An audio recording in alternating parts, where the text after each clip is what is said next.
아이몽이 드림셋의 원조입니다. 스타일리스트를 한 10년 정도 계속 너도 이거 해라. 너도 이거 해라. 만날 때마다 계속 얘기를 했어요. 아예 새로운 직업으로 전환을 하기는 또 많은 고민도 해야 되고 힘든 부분이 있잖아요. 안녕하세요. 치유래쉬 정다정입니다. 오늘은 강남에 나와 있는데요. 혹시 속눈썹 연장 후 펌을 하는 펌 포인트 기법 들어보셨나요? 그 기법인 드림셋을 만드신 아이몽 렉시 원장님을 오늘은 만나보도록 하겠습니다. 안녕하세요, 원장님. 안녕하세요. 반가워요. 원장님 자기소개 부탁드려요. 안녕하세요. 저는 강남에서 속눈썹 샵을 운영하고 있는 4년차 경력의 김진선이라고 합니다. 원장님, 드림셋 기법에 대해서 처음 들어보시는 분들도 있을 것 같아서 조금만 설명 부탁드려요. 드림셋은 요즘에 펌 포인트 많이들 하시잖아요. 보통 기존의 펌 포인트 연장 같은 경우에는 펌을 하고 나서 연장을 하는 기법이 주가 되었었는데요. 드림셋은 연장을 먼저 하고 펌을 하는 펌 포인트 기법을 말합니다.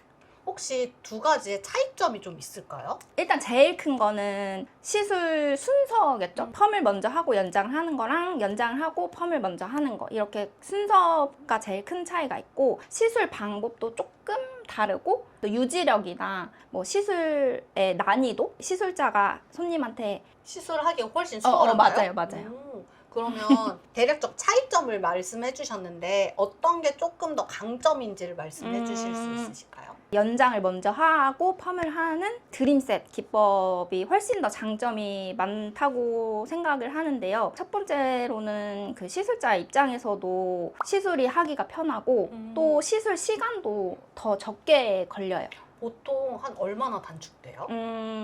보통은 펌을 하고 연장을 했을 경우에 연장을 붙이는 속눈썹의 개수가 조금 풍성하게 많이 붙이기가 힘들거든요. 그래서 만약에 드림셋을 같은 양의 시술을 봤을 때 최소 15분에서 뭐 한 20분 정도 차이가 나지 않을까. 붙이는 속도에 따라서 조금은 다르겠지만 그럼 시간도 줄고 붙이는 감호의 개수도 늘어날 수 맞아요. 있는 거예요? 그래서 이제 고객님들도 기존에 펌을 하고 연장을 하는 방식보다 연장을 하고 펌을 하는 방식이 유지력도 더 길고 시술 받고 나서 풍성함 같은 것도 더 느끼시고 더 좋아하시는 것 같아요.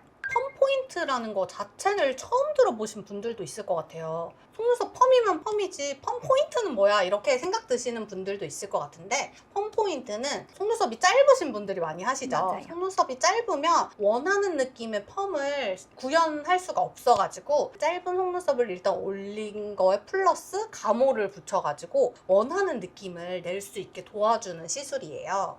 펌이랑 연장이랑 합쳐진 게 펌 포인트라고 생각하시면 되세요. 연장만 하셨던 고객님들도 연장 붙여놨던 거에서 펌을 같이 하게 되면은 눈매가 조금 더 시원시원해 보이고 좀 확 트여 보여가지고 더 좋아하시더라고요.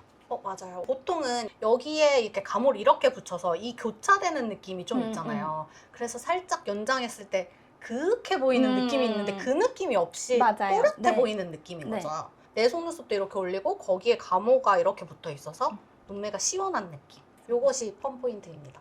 그러면 연장 후 펌을 하는 드림셋을 어떻게 개발하시게 되셨어요? 펌을 하고 연장을 하는 시술을 따로 배웠거든요. 근데 너무 하기가 힘든 거예요. 왜냐면 아무래도 펌 포인트 하시는 분들은 다 아시겠지만 이 펌이 조금이라도 있으면 연장을 시술하기가 너무 힘들거든요. 잘 보이지도 않고 각도도 이렇게 맞춰야 되고 자세도 이렇게 더 숙여서 자세가 더 불편해져요. 그 펌의 각도를 맞추기 위해서 맞추기 위해서. 자세가 힘들어져요. 네. 근데 연장을 먼저 하고 하는 경우에는 그런 게 조금 덜하고 평소처럼 연장을 네. 편하게 한 다음에 펌을 맞아요. 하는 네. 거니까. 그래서 훨씬 시술하기가 수월한데 일본에서 시술 기법을 조금 연구하시던 원장님이 저한테 이제 제안을 해주셔가지고 원래 알던 사이기는 했지만 같이 조금 디벨롭 해가지고 만들어내게 되었습니다. 그럼 원장님 연장을 하고 펌을 하는 드림셋 기법은 원장님이 최초이신 거죠? 일단 전국에서 최초이기도 하고 일본에서 원장님을 초청을 해가지고 세미나도 몇 번 진행을 했었어요. 그래서 그때 수강을 하시던 원장님들이 수업을 또 들으러 오신 분들도 계시거든요. 그분들 중에서 드림셋 이름으로 똑같이 수강을 하시는 원장님도 계시고 이름을 자체적으로 변경을 하셔가지고 수강을 하시는 분들도 계신데 저희 아이몽이 드림셋의 원조입니다. 원장님 그러면 이전에는 다른 일을 하다가 이 일을 하신 건가요? 아니면 처음부터 뷰티업을 계속 하셨던 건가요? 제가 원래는 스타일리스트를 한 10년 정도? 진짜 길게 하셨다. 조금 쉰 기간도 물론 있긴 한데 한 그 정도? 음. 스타일리스트를 조금 오래 하다가 속눈썹 펌을 하는 친구가 있어요.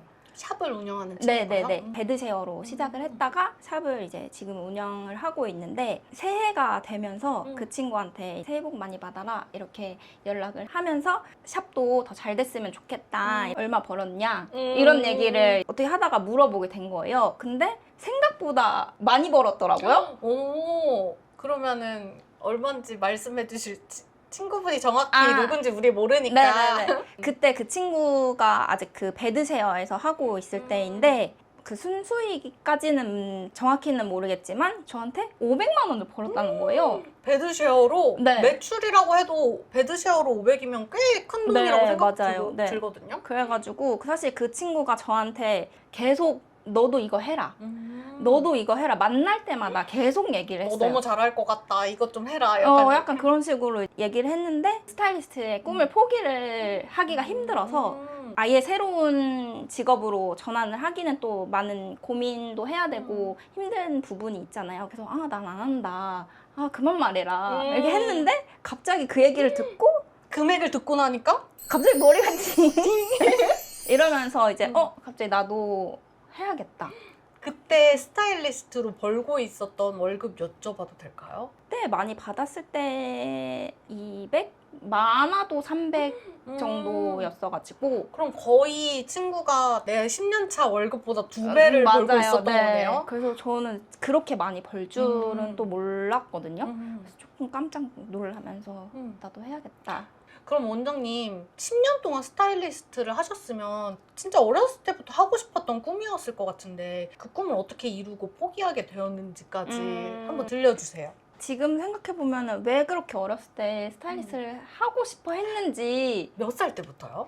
중학생 때부터였었던 것 같아요. 그냥 나는 무조건 스타일리스트를 해야겠다 이렇게 생각을 하고 중학교에서 고등학교로 넘어가는 그 겨울방학 직전 시기에 막 미용 학원에서 학교로 와가지고 홍보를 했어요. 스타일리스트를 하면 미용 학원을 다녀서 자격증을 따야 된다고 막 그런 거예요. 어렸을 때니까 아무것도 모르잖아요. 약간 상술 아니에요? 맞아요. 그래가지고 엄마한테 말을 했는데 화를 내시면서 너 내가 공부하랬더니 뭐 이용하려고 막 안 된다. 왜냐면 가격도 너무 비쌌거든요. 지금 얼마인지 기억은 안 나긴 하는데 아마 그 당시 가격으로는 되게 비쌌을 거예요. 그러면 나는 그냥 미용 학교를 가야겠다.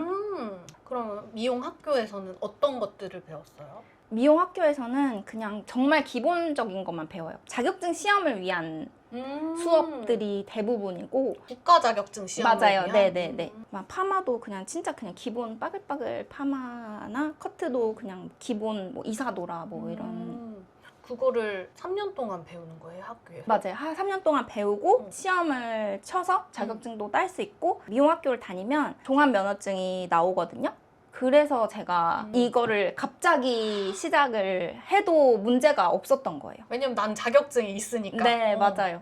그래서 이제 초반에는 연습하면서 투잡으로 스타일리스트 일도 조금 하고 왜냐면 매일매일 일이 있는 게 아니니까 배드쉐어 거기 가가지고 연습도 하고 이렇게 하다가 점점 하면서 이쪽 일이 재밌기도 하고 잘 되기도 했는데 아무래도 스타일리스트 같은 경우에는 프리랜서기는 해도 여러 사람들과 일을 해야 되거든요. 만약에 내가 이제 연예인을 맡고 있다 이러면 그 연예인 신경 써야 되죠. 매니지먼트 신경 써야 되죠. 그게 만약에 드라마 촬영이다 이러면은 그 드라마 현장에 뭐 PD님, 작가님 뭐 이런 사람들도 다 신경 써야 되고 또 협찬 받으러 가면 협찬사 직원들 신경 써야 되고 그리고 뭐 뭐 헤어 메이크업 스텝들 다 신경 써야 되고 이런데 제가 그게 성격상 조금 버거웠어가지고 이 일을 해야겠다라고 생각하기 전부터 아, 나 앞으로 어떻게 해야 되나 약간 이런 고민을 가지고 있었던 차에 마침 이 일을 하게 돼서 아, 운이 좋았다.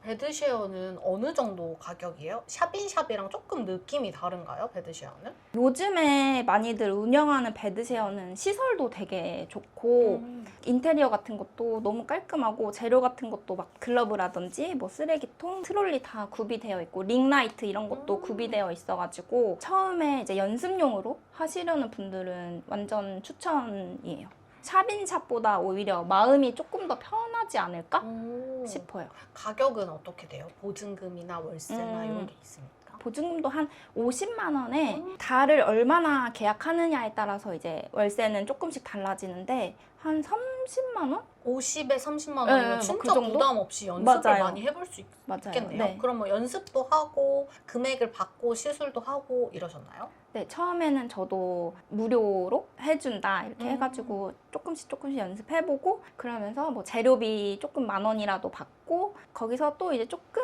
업해서 뭐 한 2만 원, 뭐 25,000원 이런 식으로 점점 이렇게 늘리다가 지금 최종적으로 이제 지금 가격을 받게 되었어요. 그럼 샵인샵을 매일매일 출근해서 일을 하셨어요?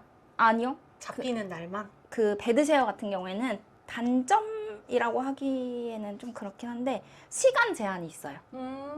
내가 하루 종일 쓸 수 있는 게 아니군요. 네, 맞아요. 근데 베드쉐어 하는 곳마다 조금 다르긴 하겠지만 제가 있었던 곳은 그랬거든요. 그래서 월에 만약에 100시간이라고 하면은 내가 100시간만 이용을 할 수가 있는 거예요. 내가 인기가 너무 많아서 막 일주일 안에 100시간을 다 썼어. 그러면은 거기를 쓰고 싶어도 못 쓰는 거죠. 시간 늘리기 재계약을 하거나 이렇게 그거는 그것도 안 돼요? 안 되는 것 같아요. 내가 인기가 너무 많아지면 어쩔 수 없이 베드쉐어를 그만하고 샵을 오픈해야 되는 거네요? 맞아요. 네. 샵까지 차릴 때까지는 그래도 좀 기간이 있었나요? 아니면 베드쉐어를 몇 개월 정도 하시고 이곳에 자리를 잡았을까요? 저는 베드쉐어는 6, 7개월 정도 하고 5개월 후반에서 6개월 때쯤에 자리를 딱 보러 왔다가 마침 이제 계약을 딱 하게 돼가지고 그렇게 긴 기간은 아니었던 것 같아요. 그럼 원장님 베드쉐어 했을 때 수입이랑 현재의 수입이랑 어떻게 차근차근 성장했는지 한번 알려주세요. 제가 맨 처음 베드쉐어에 있었던 달에는 50만 원 정도?